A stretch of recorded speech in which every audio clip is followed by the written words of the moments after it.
जय श्री श्याम, जय श्री राधे। कैसे हैं आप सभी लोग? आशा करती हूँ आप सब एकदम बढ़िया होंगे।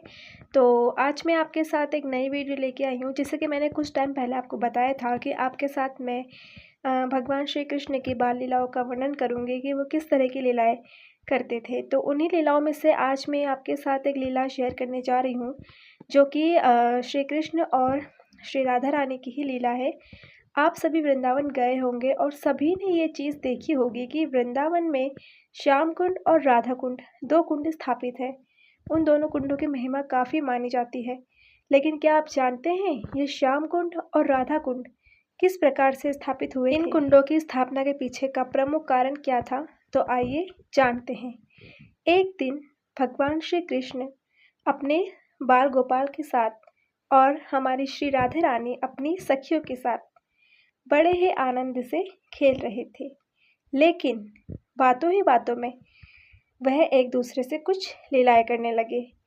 श्री कृष्ण ने कहा कि देखिए राधा, मैं अभी यहाँ पे अपने एक ही प्रहार से कुंड का निर्माण कर दूंगा। हुआ क्या था कि उनको सरोवर चाहिए था खेलने के लिए, बट वहाँ पे कोई सरोवर था नहीं और दूर भी नहीं जा सकते थे क्योंकि गोपियाँ थी, उनके पास मटकियाँ भी थी और उनको जल लाने में काफ़ी परेशानी हो रही थी। तो श्री कृष्ण ने कहा कि आपको जल लाने में काफ़ी परेशानी हो रही है, तो आप इतनी दूर से जल ना लेके आए, मैं यहीं पे एक कुंड का निर्माण कर देता हूँ।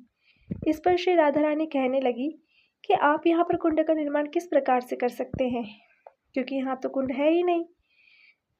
फिर भगवान श्री कृष्ण ने अपने एक ही प्रहार से वहाँ पर कुंड का निर्माण किया और वहाँ पे सभी जो हमारे तीर्थ स्थल हैं, माता गंगा, यमुना और गोदावरी, बाकी भी जितनी नदियाँ हैं, तीर्थ हैं, उन सभी ने अपना जल वहाँ पे स्थापित कर दिया। तो वह हो गया श्याम कुंड। फिर राधा रानी ने भी कहा कि मैं भी अपने यहाँ पे एक कुंड निर्माण करूँगी। राधा रानी ने भी काफ़ी प्रयास किया और वहाँ पे एक कुंड निर्मित हो गया। इसी प्रकार से इस घटना के पीछे एक घटना और भी हुई कि श्री राधा रानी ने अपने हाथ का कंगन निकाला और उस कुंड में प्रवाहित कर दिया। कंगन के प्रभावित होते ही वहाँ पे कुंड का निर्माण हो गया और श्री कृष्ण ने अपनी बांसुरी के माध्यम से, बांसुरी की तान से उस कुंड में जल निर्मित हो गया। तो इस प्रकार से श्याम कुंड और राधा कुंड दोनों का ही निर्माण हुआ था।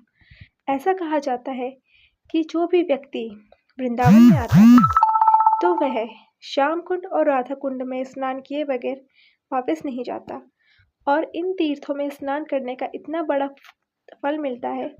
जैसे कि अगर आप गंगा गए, हरिद्वार गए, मतलब अगर जिस व्यक्ति ने श्याम कुंड और राधा कुंड में स्नान कर लिया है तो उसे अलग अलग तीर्थों में स्नान करना, या मतलब बहुत सारे तीर्थ होते हैं, तो उन सभी का फल उसे एक ही साथ मिल जाता है।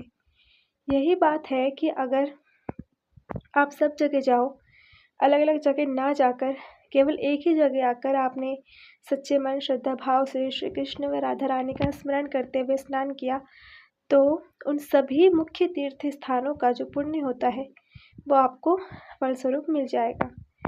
तो कैसी लगी आपको हमारी राधा कुंड और श्याम कुंड की कहानी? हम इसी तरह से और भी उनकी बाल लीलाएं का वर्णन करेंगे। देखिए आज हमने हमारे लड्डू को कितना सुंदर तैयार किया है और लड्डू के जो बाल है थोड़ा वो काफ़ी मतलब कर्ली है ना, तो उनको ठीक करने में थोड़ा टाइम लग जाता है। अब हम कर रहे हैं अपने लड्डू का चंदन श्रृंगार। चंदन श्रृंगार की महिमा तो आप सभी को पता ही है।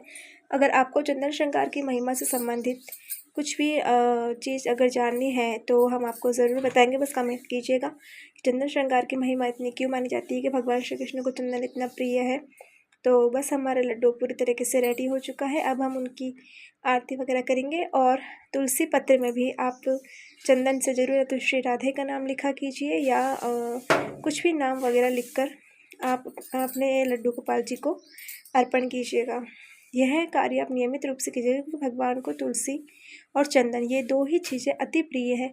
उनके सामने किसी भी हीरा मोतिया वगैरह का रखने से कोई मतलब नहीं, क्योंकि भगवान की जो अनमोल वस्तु है जिसका कोई मोल ही नहीं है वो है चंदन और तुलसी। सभी को राधे राधे।